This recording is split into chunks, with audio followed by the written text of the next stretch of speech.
learned that silence carries its own kind of power. The most dangerous person in the room is never the one shouting. It's the one who sits quietly, watching, waiting, letting everyone else underestimate them. Tonight, that person is me.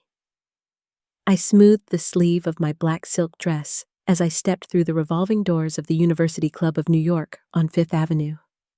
My heels clicked against the polished marble as I made my way into the dining hall, the scent of roasted duck and aged Burgundy hanging sweetly in the air. Everywhere I looked, mahogany paneling, chandeliers sparkling above white linen tables, it radiated wealth. But tonight, wealth meant something different to me than it did to them. The family had gathered, as they often did, to celebrate my sister's latest success. Melissa United, 32 years old, owner and operator of United Luxury Auto, with locations in Long Island, Westchester, and soon, if her bragging held true, Manhattan itself. To my parents, she was the crown jewel of the family, the prodigy, the golden child. I slipped into my seat at the far end of the table, deliberately quiet, invisible as always. Melissa was already at the head, blonde hair immaculately styled, a Hermes scarf draped effortlessly around her shoulders. My mother, Diane, leaned forward with pride in her eyes, her manicured nails resting lightly on Melissa's hand. My father, Richard, sat beside them, stern but pleased, his charcoal Brioni suit perfectly pressed. To them, Melissa was the one who had made the United name matter. I was the disappointing footnote. I folded my napkin with care, listening to Melissa hold court. "Construction is already underway in Nassau County," she announced, voice dripping with pride. "We're projecting 7 figures in gross by year 2. United Luxury Auto is on track to be the dominant dealership on the East Coast." The table erupted in polite nods and approving hums. An uncle raised his glass to toast her. My mother's laugh was high-pitched, pleased. My father cleared his throat like he was presiding over a trial he had already won. I curled my fingers against the stem of my wine glass.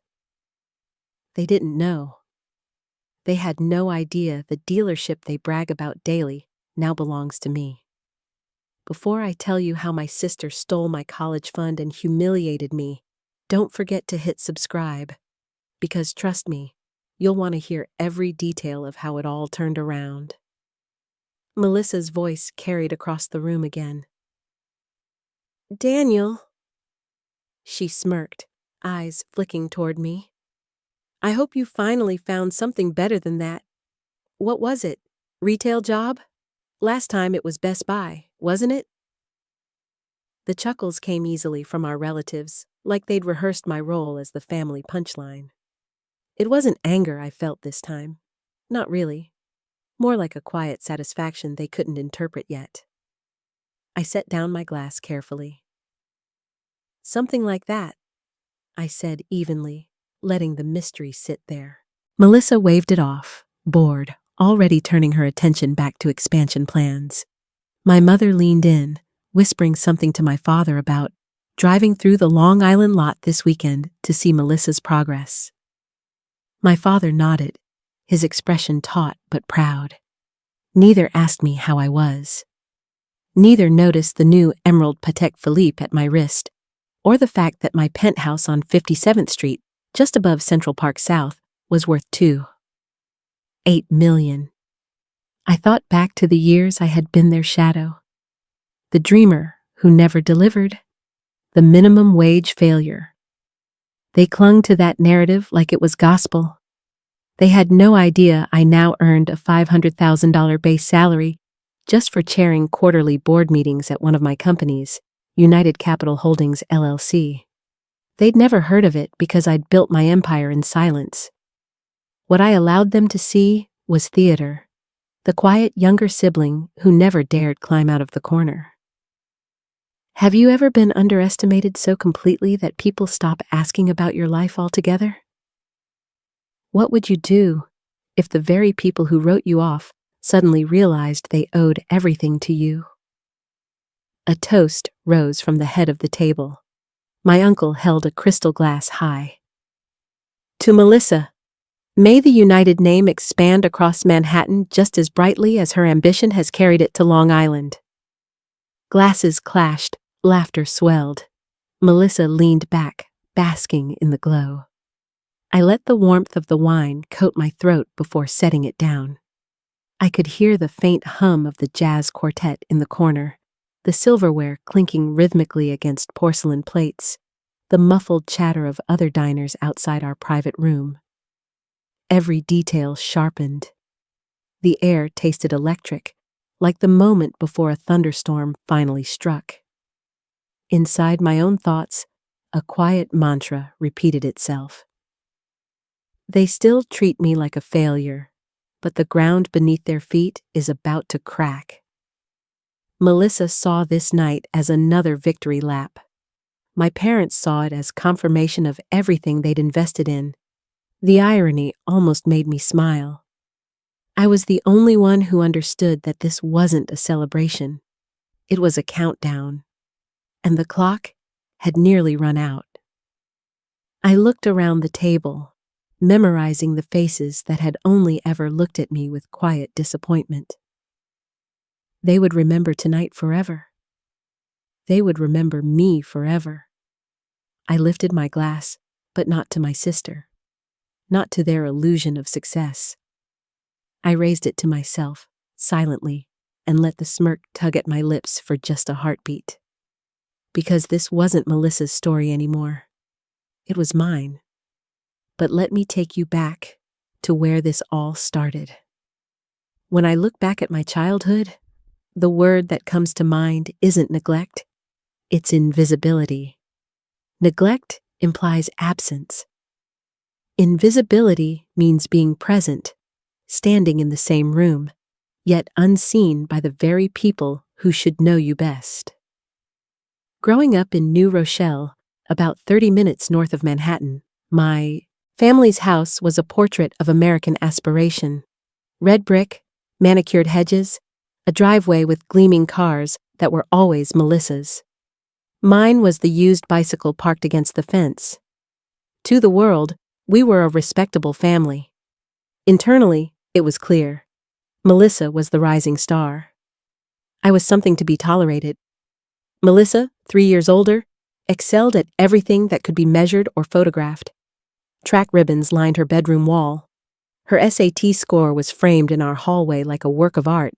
1570, my mother loved to remind visitors. When she turned 16, Richard surprised her with a silver BMW convertible. The dealership balloon arch, the cameras, the hugs, it was all for her.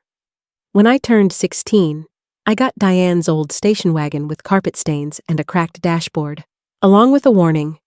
Don't ever expect the kind of attention your sister earns. You aren't her. I didn't need the reminder. I had already learned. At 4th of July barbecues, Richard would hold court with relatives, cigar smoke curling in the air as he recited Melissa's most recent track times, scholarship offers, or Model UN speeches. When someone asked about me, the answers were clipped, often jokes. She's finding her way, my mother would say, the emphasis falling on finding, as though I were perpetually lost. If I managed to mention earning straight A's that semester, the conversation would shift back to Melissa before dessert arrived. She had just been named debate captain. She was shadowing a state senator. She was entering NYU Stern as early admission. I was the outline in the background of her portrait. The pivotal wound came junior year of high school. I'd been told there existed a college fund in my name, $80,000 set aside since birth. It was my future. The safety net that proved, even if they didn't praise me, my family still believed in me. Then, during one spring dinner, Diane made the announcement. Melissa's lease is up on the BMW. It's time she had something more befitting her image, something that represents this family properly. A Mercedes E-Class. Maybe even an S, if we want it to last. Richard didn't disagree. Within weeks, my college fund was gone, liquidated. The accountant explained in maternal tones that the money was better invested in Melissa's brand. My protests fell flat. Diane silenced me at the dinner table, voice sharp as glass. Don't be ungrateful. Your sister's success lifts all of us. When you contribute something worth protecting, then we'll discuss your needs. I remember gripping the edge of my chair so tightly that my nails dug faint crescents into the wood. Internally, something snapped. Without that fund, I had no pathway to NYU, Columbia, or even Fordham. Instead, I crawled into community college while Melissa attended NYU, posting pictures of penthouse dorm parties with views of the Empire State Building. To cover books and living costs, I worked 2 jobs: cashier at a Best Buy in White Plains, and later evenings at a car wash along Boston Post Road. 8-hour shifts soaked in soap and chemicals for 12 hours. $75 an hour. I came home smelling of rubber and wax. Diane would wrinkle her nose when I walked inside. Try not to bring the smell near the dining room, she would say, dismissive. Melissa, meanwhile, was featured in alumni magazines. Promising future in finance, the headlines called her. She interned on Wall Street. She uploaded selfies with Cartier earrings, and always my mother's voice in the background. Why can't you model Melissa's work ethic? The irony was sharp enough to draw blood. Certain moments I can play back with crystal clarity. One Thanksgiving, an uncle asked politely how I was doing at the library job I'd taken on weekends, cataloging returns and checking out paperbacks. I smiled and answered honestly. I loved books, and it gave me quiet dignity. Richard chuckled audibly, his fork pausing midair. At least it's honest work, he said, but the tone implied honest but unimpressive. Melissa added, smiling sweetly. Not every United can be a CEO, I guess. At another family reunion, grades in hand, I admitted I'd kept honors-level marks while juggling both jobs. My pride was immediately eclipsed by Melissa's brass trumpet. She had landed an internship at J.P. Morgan Chase. My parents toasted her. My achievement was absorbed into the shadow of hers, forgotten before dessert. It wasn't just favoritism, it was a well-practiced script in which my part was the failed understudy. But invisibility has its advantages. No one expects the invisible to be strategizing. When I wasn't at Best Buy or campus, I sat in late hours scrolling through eBay, studying how sellers flipped electronics for profit. I experimented with small-scale reselling, game consoles, laptops, with margins of $200 here, $350 there. From there, I learned coding basics online. I built rudimentary websites, then refined skills until I could design functioning e-commerce platforms. No one asked why I was always on the computer. If they noticed, they assumed I was wasting time. Their dismissal became my cloak. Beneath it, I cultivated knowledge they couldn't fathom. It turns out, invisibility protects you while you gather strength. At that point in my life, the emotional landscape was constant erosion. Every compliment to Melissa chipped away at me. Every eye roll when I spoke reduced my dignity. But paradoxically, the more they dismissed me, the stronger the inner vow became.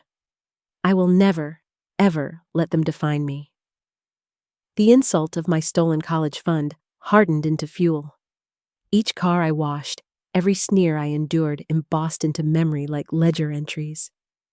I didn't yet know how, but I knew the day would come when the balance sheet equalized.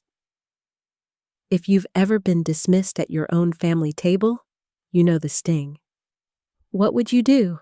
Keep swallowing it until it poisoned you, or let it harden into the weapon that changes your life? The strain escalated year after year. Melissa breezed from NYU into her dealership venture, capitalized partially by our parents. Her achievements became family performance art. Diane glowed at parties. Melissa commands $1 million inventory as if she was born to it. Meanwhile, my updates were clipped at the edges. She's keeping busy, working, trying some online thing. They didn't ask the details. They never wanted to risk hearing a story that didn't fit the failure they expected from me. Their blindness became so complete that they couldn't recognize the subtle signs. My posture hardened. My speech, after years of reading business law online, became sharper. But to them, I was still the minimum wage disappointment. And it wasn't convenient to update their script. So the show continued. Golden child spotlight, invisible daughter shadow. But every script has its turning point. Mine arrived the night of a wedding at a Park Avenue ballroom. That's where Melissa's arrogance reached its highest note. And that's where I decided the curtain would finally collapse. People assume betrayal happens in dark back rooms or whispered phone calls. But the deepest cuts? They often unfold beneath chandeliers and champagne bubbles, when no one's paying close enough attention. No one except the person being carved open. That night, the setting was lavish enough to belong on the cover of Town and Country. The ballroom at 583 Park Avenue glimmered in warm, golden light, every crystal chandelier reflecting like frozen fireworks. Floral arrangements taller than most guests punctuated the tables, white roses, orchids, cascading lilies. The scent of them, mixed with truffle oil drifting in from the catering kitchen, was overwhelming. The wedding spared no extravagance. Rumor circled that the entire affair had cost upward of $150,000. I didn't doubt it. The bride's gown alone was clearly Vera Wang couture, and the 12-piece jazz ensemble alternated between Duke Ellington and Sinatra, covers as if auditioning for Lincoln Center.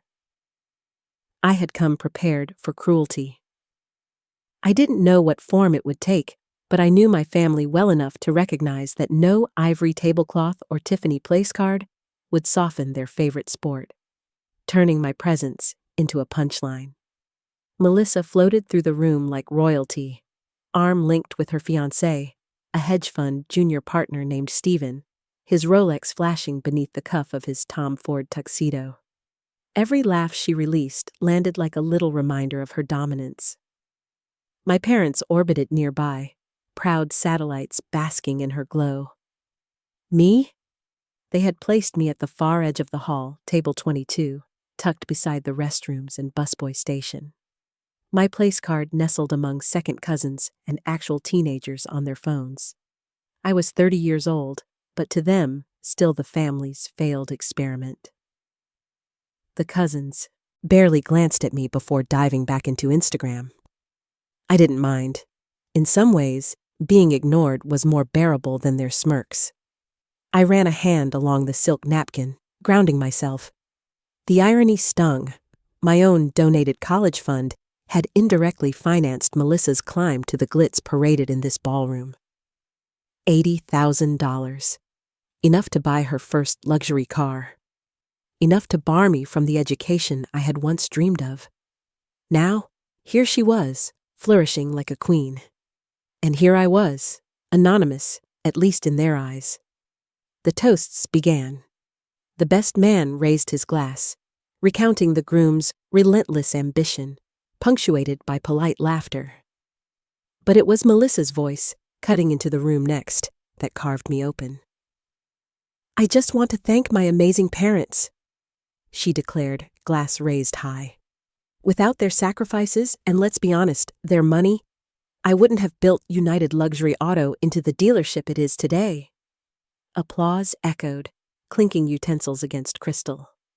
Richard beamed at her like a proud investor seeing dividends pay off.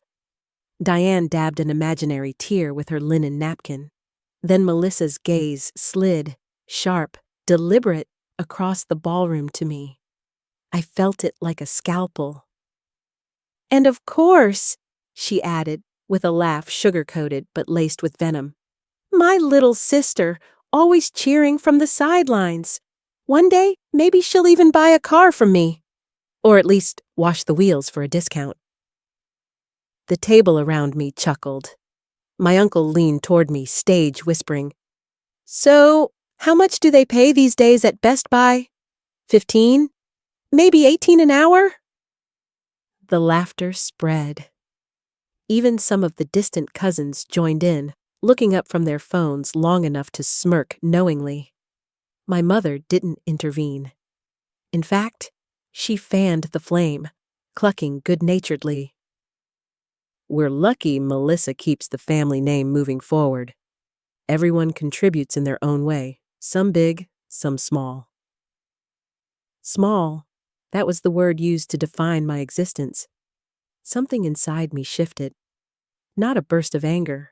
I'd trained myself too well to control that, but a deeper certainty.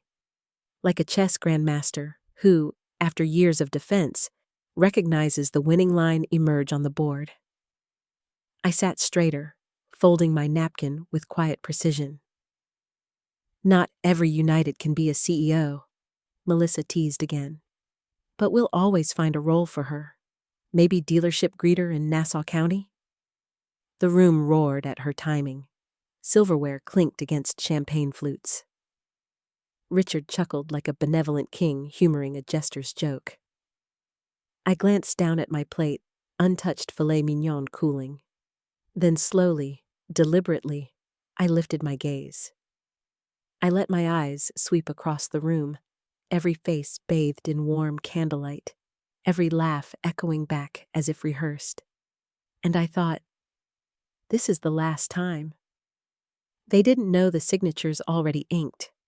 They didn't know the filings with the New York Department of State showing me as managing member of United Capital Holdings, LLC. They didn't know the UCC lien documents I had purchased, quietly acquiring the bank debt tethering Melissa's beloved dealership. But I knew, and knowledge was leverage. The jazz ensemble slid into a softer tune, Ella Fitzgerald's At Last. The bride glided across the marble dance floor, her gown glittering as she spun. Applause swelled, cameras flashed. The absurdity struck me. Everyone clapping for a fairy tale. Meanwhile, my family was applauding Melissa's cruelty as though humiliating me was another ribbon on her wall.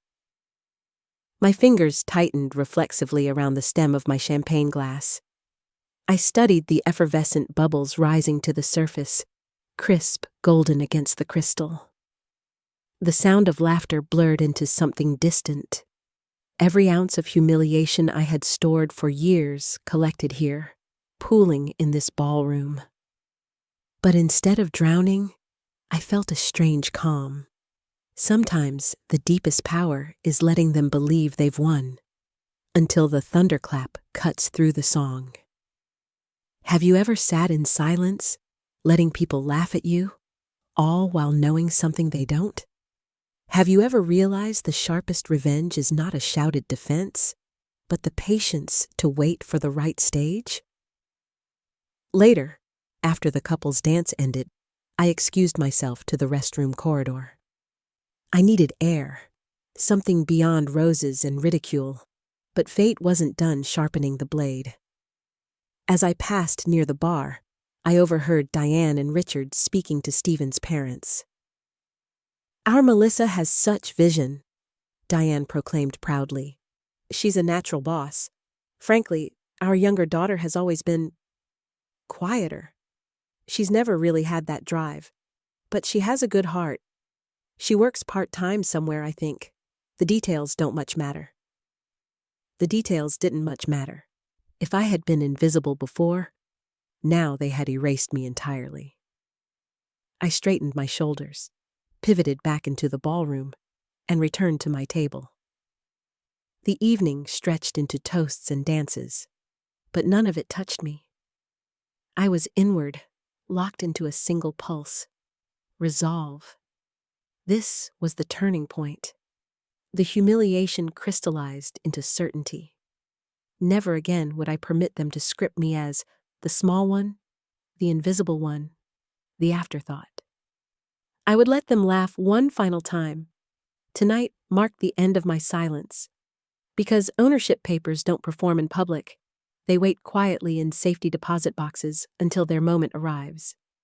Because board resolutions don't sparkle under chandeliers, They mature quietly in legal offices midtown. Because revenge? True revenge doesn't wear its face early. It comes dressed in contracts, numbers, and the unmistakable weight of recorded deeds. I left the ballroom late into the night, the jazz still playing, the roses still perfuming the air. But as the driver pulled uptown toward my $2.8 million penthouse overlooking Central Park, one thought pulsed like the hum of traffic lights. The balance sheet is about to flip, and this time, every line item will be settled in my name. There are two kinds of wealth in this world: the kind that announces itself loudly, with Lamborghinis, rooftop champagne, and Instagram filters, and the kind that moves quietly, almost invisibly, gaining ground while no one's paying attention. I learned early to cultivate the second. The irony was always that my family thought I was still stumbling while I was quietly constructing a life they couldn't even imagine. The same invisibility they used against me became the best camouflage I could have asked for. When I dropped out of community college and took retail jobs, everyone assumed I'd gone nowhere. What they didn't see were the hours after every shift when I sat alone in the one-bedroom apartment above a laundromat in Yonkers, laptop open, searching for angles. It started with reselling electronics. iPhones were the gold rush. I'd scour Craigslist, buy broken models for $150, repair them with parts sourced from wholesalers in Shenzhen, and flip them on eBay for $400, $500 each. At first, it was 2 or 3 phones a week. Quick profit. But within 6 months, I had scaled to moving 20 units a week. That was $2,000, $3,000 in weekly profit, more money than my parents ever believed I could generate. I didn't drive a new car. I didn't upgrade my wardrobe. I let myself remain invisible, all while cash stacking discreetly in an account registered under an LLC, United Metro Resale LLC. When I deposited $25,000 into that account within a year, I knew I'd found my first proof of leverage. I could create money from nothing, discipline from weakness. By 2015, I had $40,000 liquid. It wasn't much in Manhattan terms, but it was enough to make a risky bet. I had been obsessively reading about Bitcoin, then floating between $200 and $300 a coin. I bought in carefully, $15,000 worth split across Coinbase wallets and cold storage. At first, it crawled. $300 turned into $500, then back to $250. My family would have laughed if they knew. To them, I was barely capable of covering rent. In 2017, when Bitcoin surged to nearly $19,000, my position ballooned to over $2 million. While Melissa was busy touring dealerships, celebrating her relationship with Steven, and flaunting her Cartier bracelets on Instagram, I was sitting in my rented apartment, holding digital wealth no one knew existed. I liquidated $800,000 that year through carefully structured accounts, reinvested half into municipal bonds, and used the rest for my first real strike: real estate. Westchester had properties the city elite ignored. Duplexes in Yonkers, undervalued by absentee landlords.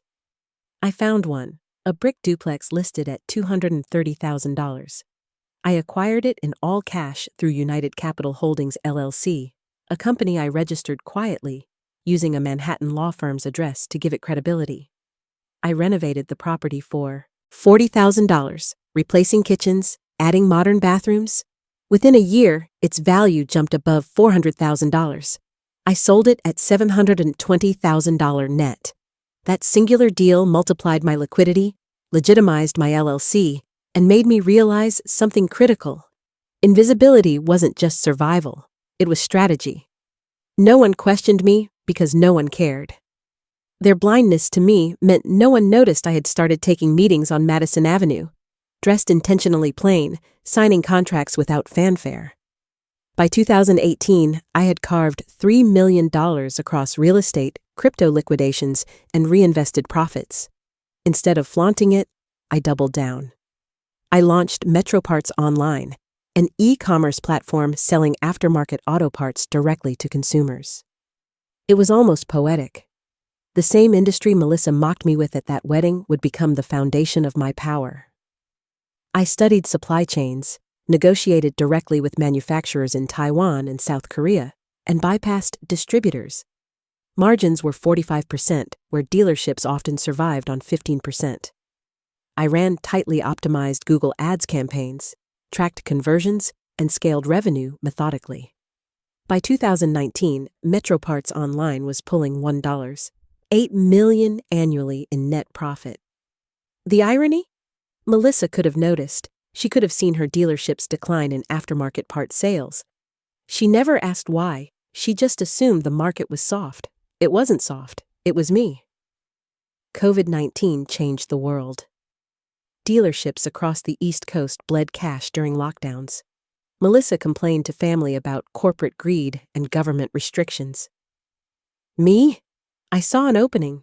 Supply chains fractured, dealership sales shrank, but online part demand soared. Metro Parts exploded to $5 million profit in 2020. I took that windfall and worked my Harvard MBA network. Yes, by then, I'd secretly finished my MBA virtually in 2 years while working retail, leveraging late nights and essay mills of discipline. My classmates, venture capital associates, future Fortune 500 CFOs, corporate attorneys, they didn't know my facade back home, only that I was sharp, meticulous, and ruthlessly practical. Through them, I began acquiring distressed dealerships, silent partnerships. LLC filings listed other names, but behind them, I retained equity. By 2021, I held minority stakes in 4 dealerships across New Jersey and Westchester, each worth $12 million in combined value. Melissa crowed at our family dinners about her expanding empire, bragging that her dealership had survived the pandemic. What she didn't realize was that one of her banks had quietly sold her mortgage lien for liquidity, and I was the purchaser. Why didn't I reveal myself? Because silence is more profitable than applause.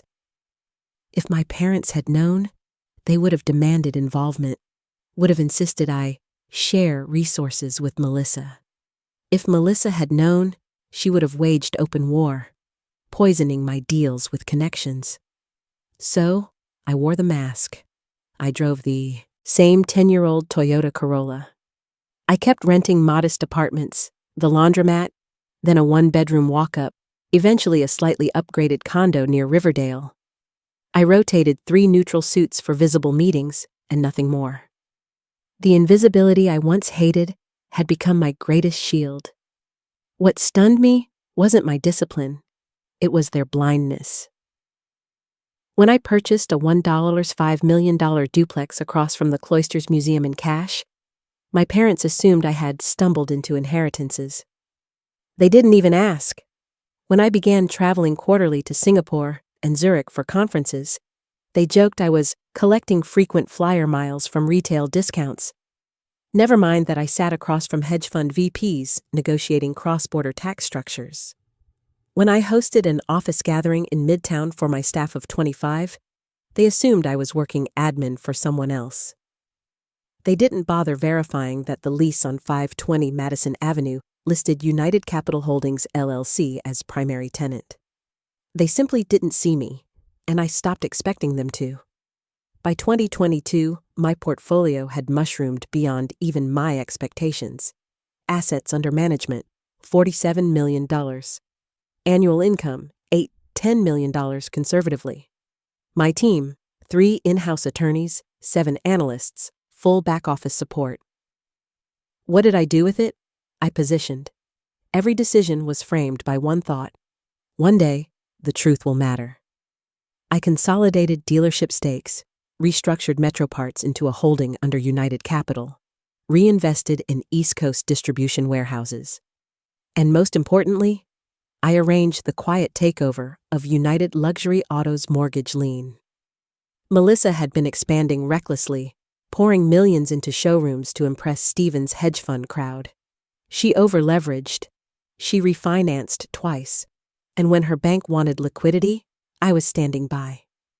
Papers filed, signatures notarized. Ownership shifted silently. She bragged about her Long Island expansion. She showcased glossy Instagram reels shot outside her dealership. I smiled quietly, watching her post daily from a building that was now, technically, mine. When I looked at myself in the mirror of my $8 million penthouse on 57th Street, the skyline glimmering behind me, the absurdity burned sharp. My parents still believed I was between jobs. Melissa still called me the family embarrassment. And yet, the empire I had built overshadowed hers like the Chrysler Building dwarfing a corner deli. My story, their script, it was about to invert, because invisibility only works so long. And when shadow walks into the light, it blinds those who refuse to see. What would you have done?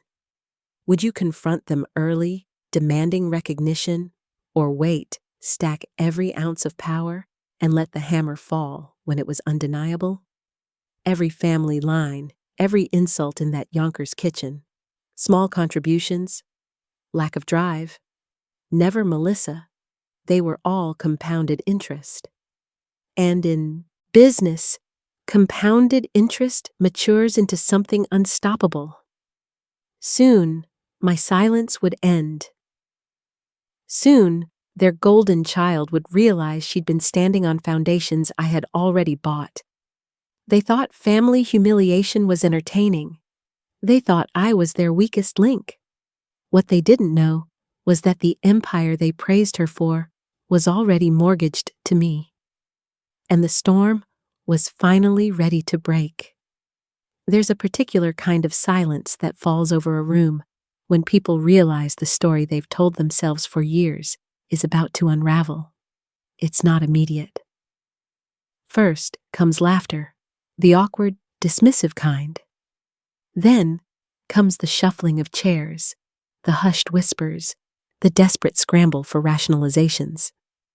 Finally, if you've built your moment correctly, comes the only thing left. Truth, undeniable and absolute. That silence was the goal I'd been engineering for almost a decade. Tonight, at our family dinner in Midtown, it was finally time to cash in the debt they never knew they owed.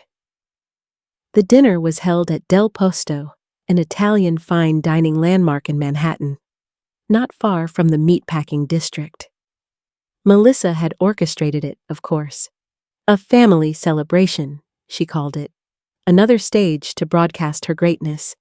Another opportunity to remind everyone of my supposed insignificance. The private dining room glowed with amber sconces, floor-to-ceiling wine cabinets lining the walls, the velvet chairs sinking softly under each guest. The servers poured Barolo into crystal glasses with silent precision. To any outsider, it might have looked like unity, success, a family bound by wealth. But underneath the gleam, there was always hierarchy. Melissa at the head, our parents glowing with vicarious pride, and me exiled to the margin. Melissa tapped her fork against her glass and stood. I just want to thank everyone for joining tonight. This year has been extraordinary. United Luxury Auto has exceeded expectations. Again, we're finalized for a $10 million valuation, with projections for Manhattan expansion. And, if projections hold, we'll double locations across Long Island within 24 months. Applause circled the room. My mother's face practically radiated. My father's mouth curved in that rare, proud smile, reserved entirely for Melissa. I swirled the Barolo in my glass, inhaling its tobacco and cherry notes. My pulse was steady, my plan exact. The time had come. I leaned into the table, voice even. That $10 million valuation. Yes, I know. Impressive. I paused just enough to draw their attention. After all, it's one of the holdings managed through my firm. There was a beat of stillness, then laughter. Melissa rolled her eyes. Very funny. You read the press release? I set my glass down, reached into my bag, removed a leather folder, neatly packed with white and blue papers, stamped, notarized, undeniable. I slid one across the table directly in front of my father. Not quite. That's the line holder documentation. As of 6 months ago, United Luxury Auto's mortgage debt was transferred into the portfolio of United Capital Holdings, LLC. I executed the purchase. The word executed landed sharp. My father frowned, adjusting his glasses to squint at the header. Silence stretched. "What is this supposed to mean?" Diane finally asked, voice uncertain. Melissa laughed again, but it was tighter this time. "Are you kidding us right now? You probably printed something from Google. Cute." I leaned back, completely at ease. Check the filing reference at the bottom. Department of State, Division of Corporations, entity number 579231. Anyone with Wi-Fi can confirm. Around me, cousins pulled out their phones. Within minutes, soft murmurs rippled. "She's not lying," one whispered. "Her name matches." The air in the room shifted, disbelief cracking at the seams. I waited for Melissa to reopen her mouth, ready for another dismissive jab, then delivered the next strike. "Of course, Aline doesn't mean much to most people. Let me be clear. United Capital Holdings manages assets across multiple states. Last quarter alone, revenue streams topped $22 million. Comprehensive audit submitted through Ernst & Young for compliance. Deloitte handled before that." I spoke it like clicking through slides of a presentation. Dry, clinical, irrefutable. Melissa snapped, "You don't even have a real job." I smiled. $500,000 base salary, restricted stock unit grants annually, offices on 520 Madison Avenue. Feel free to verify the lease agreements, they're public record. An aunt covered her mouth. My uncle glanced at his phone, his eyes widening. My father's hand gripped his wine glass so tightly I thought it might shatter. Melissa's laugh faltered. "Even if that's true, you had nothing to do with me.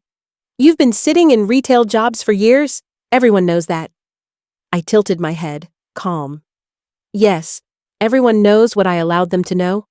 What they didn't know is Metro Parts Online pushed $5 million in profit 2020 alone. What they didn't know is I took majority stake in 3 dealerships across New Jersey post-COVID. What they didn't know is I own controlling shares in the warehouse network that supplies your dealership's parts inventory. So technically, every car you've sold for the past year has lined my accounts." The silence this time was heavier, deeper. Chairs creaked, forks clinked against plates absently. My mother pressed a hand to her chest, speechless for once. Melissa's painted lips trembled just slightly. "You're lying." "No, Melissa." I placed another file folder on the table. "You're simply uninformed and about to be unemployed if I enforce what you owe." If you had the power to turn years of humiliation into undeniable truth, would you wield it? Or would you let them keep believing the lie because it's comfortable? At this point, whispers had become frantic Google searches. Relatives confirmed incorporation details, LinkedIn profiles, financial records they'd thought irrelevant. One cousin gasped quietly. "She's telling the truth. Everything lines up. She's listed as managing partner." Still, Richard clung to denial. "This doesn't make sense. You couldn't have. Without any of us knowing. That's impossible." I met his gaze. "Legal impossibility is measurable. This is contract law.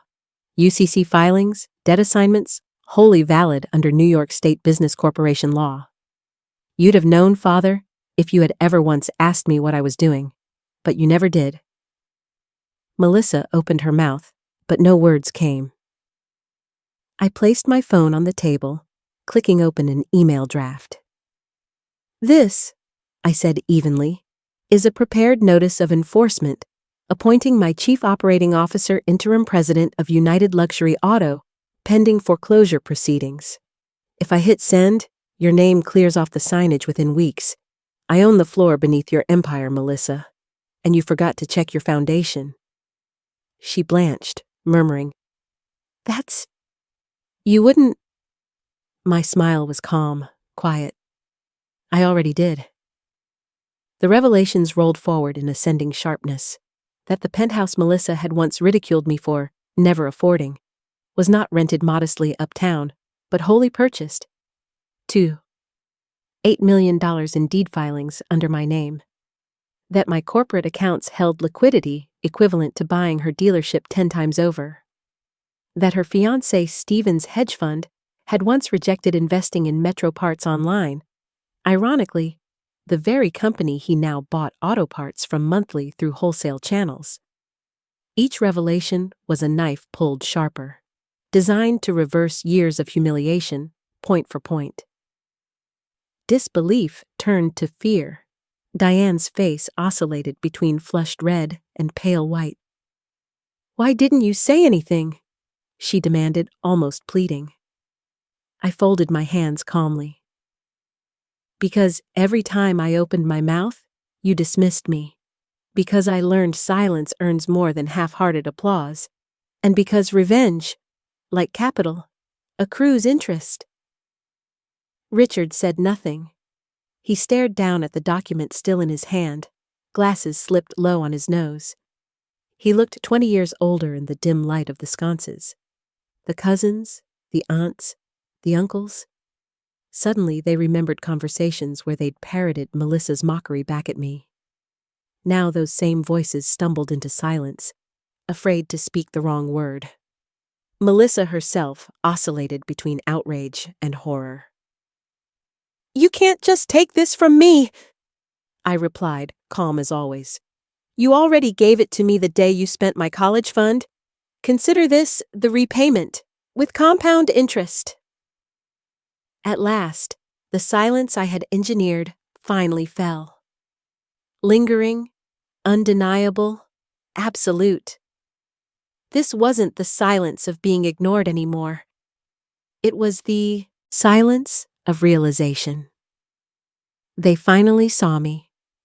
Have you ever wondered what it feels like to flip the entire power structure in one night? To turn laughter into breathless silence with nothing but facts and contracts? What would you have done if you were sitting at this table?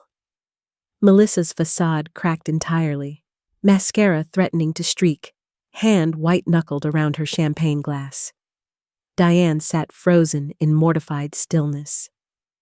Richard scrolled again, over and over, rereading the legal header as if reality might shift under his insistence. I stood slowly, napkin folded with surgical precision on the linen. The jazz trio across the hallway strummed faintly, but inside our dining room, there was only stunned quiet. "My turn," I said simply. "This charade has run long enough." And as I left the table, their whispered world shredded into silence behind me. The silence after revelation is never permanent. Inevitably, silence cracks. People scramble, plead, fight, deny. The truth doesn't just land, it shakes buildings. At that dinner in Manhattan, when I revealed my ownership, I saw faces bend under the weight of restructured reality. But I also knew one thing. They would try to claw it back. They always had. Tonight, those claw marks finally became visible. Melissa broke first. She pushed back her chair so fast the velvet legs screeched across the wooden floor. "You're bluffing! Some technicality, some worthless paperwork you cooked up with a lawyer friend. You don't own my dealership." Her voice cracked on the word "my." I didn't rise. I simply reached into the folder again, sliding over a notarized assignment of mortgage document with the embossed seal from J.P. Morgan Chase's legal department. Listed clearly, creditor, United Capital Holdings, LLC. Managing member, my name. Melissa's painted nails shook as her eyes flitted across the black ink. Her lips moved, but no sound came. It was my mother who filled the void. Darling, Melissa, it doesn't mean she can enforce it. Your business is solid. She wouldn't actually use this against you, right? I looked Diane dead in the eye. Mother, it's not personal, it's law. Default clauses, interest accruals, enforcement rights, they belong to me, and I will enforce them. Precisely as you once enforced stripping my college fund for Melissa's car. The air left her lungs all at once. Richard leaned forward, finally cracking. Listen to yourself. You're making it sound like a courtroom fight. This is family. I tilted my head slightly. Was it family when you liquidated $80,000 meant for my future and handed it to Melissa because appearance mattered more? Or when you reduced my life to punchlines at barbecues? No, Father. That was finance. That was practicality. Tonight, I simply returned the favor. His throat bobbed, but he had no rebuttal. The lawyer inside him recognized contract language too clearly in my words. He understood, better than anyone, that signatures on paper outweighed nostalgia. Melissa's tone shifted from defiance to desperation. You can't do this! Investors will hear. The press, staff will panic if they know ownership changed. I built this. I deserve it.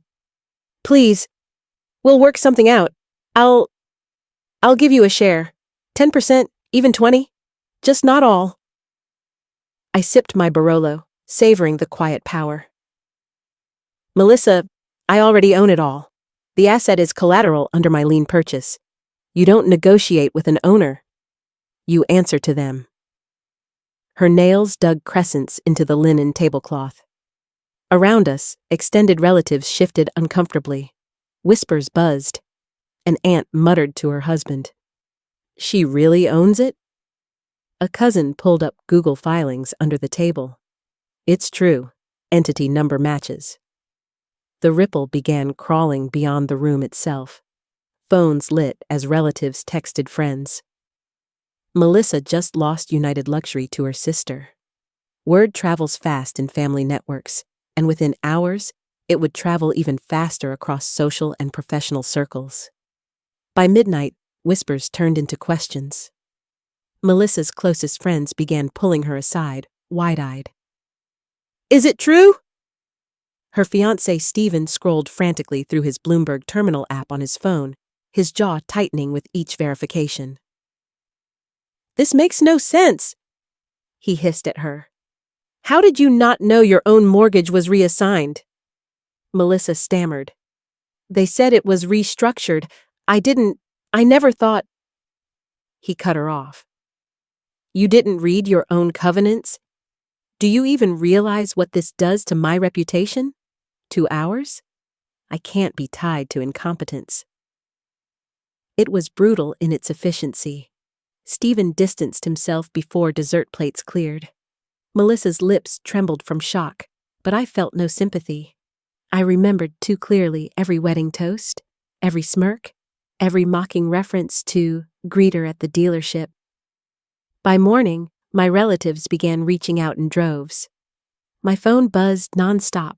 Calls, texts, emails. So proud of you, cousin. Always knew you had potential. We'd love to discuss supporting United Capital's next venture. Born-again allies, they tripped over themselves rewriting their memory of me. 14 years of jokes collapsed overnight into an invented narrative where they always believed in me. I didn't answer any of them.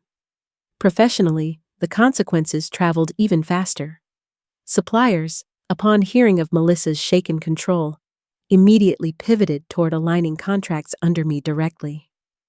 Fleet accounts, once proudly negotiated by Melissa, phoned my offices at 520 Madison Avenue asking when transition plans would formalize. Trade publications sniffed the story within 48 hours.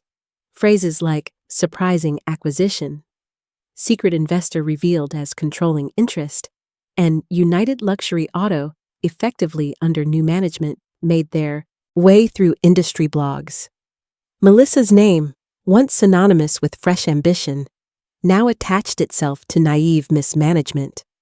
My parents invited me to their house within days. Their Yonkers home, still pristine with manicured lawns, felt oddly small when I approached it after so many years. Diane sat stiff in the living room, pearls around her neck. We acted in ways we shouldn't have. But this public spectacle, it's hurting our family's legacy. Must you truly? Can't we present this as a partnership? I sat across from her, posture perfect. You didn't want partnership when you siphoned my future into Melissa's dowry of cars. Legacy didn't matter then. Only appearances. Richard leaned forward, eyes tired. Don't destroy her, Daniel. She can recover with time if you ease up. I regarded him for a long moment. Then, family is not a liability exemption. Melissa defaulted, personally, morally, and contractually. I don't destroy her. She destroys herself by failing to read the documents she signed. There was nothing left to argue. Days later, Melissa came herself. She arrived at my penthouse, 2 floors above Central Park, sweeping glass walls glowing against the night skyline. She stood trembling in her Chanel coat. I'll work for you, okay? COO, president, partner. Don't erase me completely. Her voice cracked in a way I had never heard. I looked out over the park, the city lights endless. And calmly, without cruelty, I said, Melissa, you already erased yourself the moment you believed my future was worth less than your car. Actions have compound interest. This is just the maturity date. She sobbed once. I didn't move toward her. Eventually, she left. For the first time, I felt no guilt. There would be no reconciliation. No half-hearted hugging scene where betrayal is swept away by shared blood. Actions bind tighter than DNA. United Luxury Auto signage was quietly updated with a United Capital Holdings Company beneath it.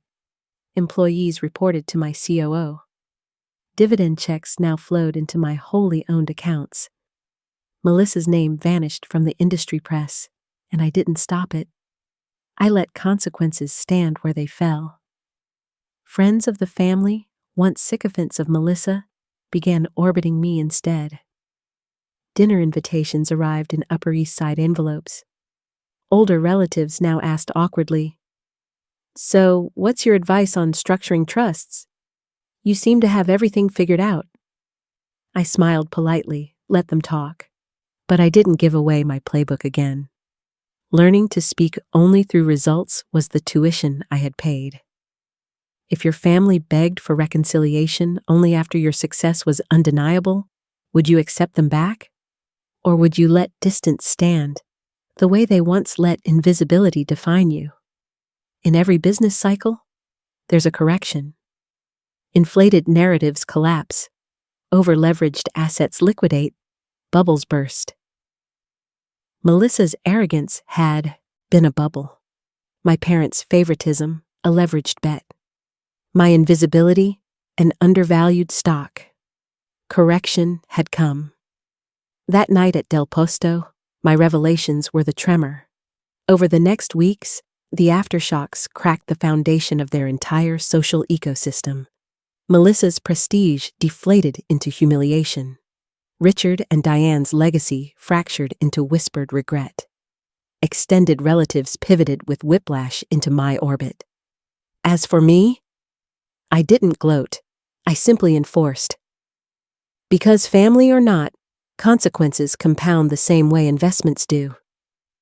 And I had waited long enough to collect what was owed. It has been months since that dinner in Midtown. Months since Melissa's laughter at my expense detonated into silence, since I slid papers across linen and let signatures shatter her illusion of untouchable success. Time has a way of clarifying results. Some wounds fade, others calcify, but the consequences of that evening, they didn't fade. They matured, steady as interest on a bond. Melissa's world is smaller now. The dealership that once reflected her crown is no longer hers. She still walks through the showroom sometimes, but no one confuses her presence for authority anymore. Staff report to my COO. Contracts list my company header. Every quarterly meeting, her name is absent from official minutes. She has the option to work under my umbrella as an employee. Occasionally, I see her name on payroll spreadsheets, marked against consultant retainer. A far cry from the owner and operator she once boasted to be. And yet, she still wears pride like armor. At family events, she avoids me, slipping into the background the way they once consigned me. But every relative knows. Every whisper, every side glance reminds her, the empire she flaunted belonged to me all along. For someone like Melissa, silence is the harshest punishment. Diane and Richard no longer gush. At dinners now, their voices carry the weight of caution. Conversations with them are stilted, careful. They compliment me without quite meeting my eye. They've never apologized. I doubt they ever will. But their treatment has shifted from dismissive ridicule to reluctant respect. It is the closest thing I will ever receive to remorse. Sometimes, a part of me still wonders, would they have looked at me differently had they asked even once what I was building? But then I remember, invisibility was their choice, and patience was mine. As for cousins, uncles, aunts, the whiplash is complete. Those who once laughed now flatter. Those who once patronized now ask for guidance on managing trusts or advice on scaling businesses. I listen politely. I offer vague encouragements, but my playbook remains mine. Because silence taught me this. Recognition earned after your success is not respect, it's opportunism, and I've learned to separate the two. What about me now? My penthouse on 57th Street looks over Central Park South. Mornings begin with Turkish coffee on the terrace, the skyline crisp against the horizon. My driver takes me down to 520 Madison Avenue, where United Capital Holdings LLC occupies the 23rd floor. Our portfolio spans $65 million in assets, projected $10 to $12 million annualized return. Board meetings with Goldman Sachs partnerships, distribution negotiations with European manufacturers, all structured, all under control. On paper, I am 31. In experience, I feel centuries older. Sometimes people ask what it felt like that night when the truth finally came out. Triumph? Vindication? Revenge? The truth, it felt like balance, not cruelty, not gloating, just balance. Years of compound disrespect equaled out with compound results. For once, the ledger was accurate, because that's all I ever wanted. I didn't want Melissa's downfall, not truly. I wanted recognition that my worth was never less than hers. Recognition that silence didn't mean absence, invisibility didn't mean failure. Now, I don't need their recognition anymore. My reality speaks louder than their late apologies. If you've ever been underestimated, invisible in the very room where your voice should matter, you know the hunger for balance. What would you have done in my place? Would you have forgiven? Or would you, like me, let consequences stand firmly where they fall? People often frame this story as revenge. They're not wrong. But to me, it was more about boundaries, setting them, enforcing them. Revenge implies destruction for pleasure. Boundaries mean accountability. I didn't destroy Melissa's dealership. I simply enforced consequences she had contractually signed into existence. I didn't ruin my parents' legacy. I allowed their indifference to catch up to them. The balance sheet never lies. Melissa no longer dominates conversation at family gatherings. Richard no longer compares me unfavorably. Diane no longer laughs off my plans. Instead, conversations turn in my direction, hesitantly, carefully. Extended relatives lean in, suddenly eager to discuss my ventures.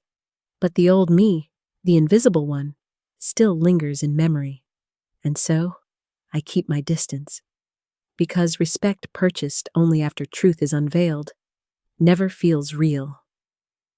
Today, my satisfaction doesn't come from board valuations or penthouse views, though I value both. It comes from knowing I no longer need their approval. My validation was earned in empty Yonkers apartments, pulling 18-hour days building e-commerce platforms they never asked about. My worth was hammered into shape in cold car washes, late-night coding sessions, and silent contracts. If they couldn't see me then, they don't deserve to define me now. So here's what I take from it all. Silence can be weaponized, but only if paired with discipline. Family can underestimate you, but they cannot overrule truth forever. Money comes and goes, but self-worth? Once reclaimed, it's untouchable. What they once mocked as smallness became my invisibility cloak. What they dismissed as failure became strategy. And what they thought was the story's ending turned out to be my beginning. The college fund they stole was meant for 4 years of tuition. Instead, it became fuel. It became resilience. It bought me time to build. 10 years later, I used it to buy their empire. And if there's a single lesson I want you to walk away with, it's this. Your worth is not determined by who applauds you early. It's determined by the results that silence produces. So the next time they overlook you, dismiss you, label you invisible, remember me. Remember that silence has compound interest. And one day, if you choose, the ground beneath them will crack. If you've ever carried humiliation quietly, if you've ever been told you're invisible, remember this. Sometimes invisibility is just camouflage. Subscribe, because this is only one chapter in a lifetime of stories where silence turns into power.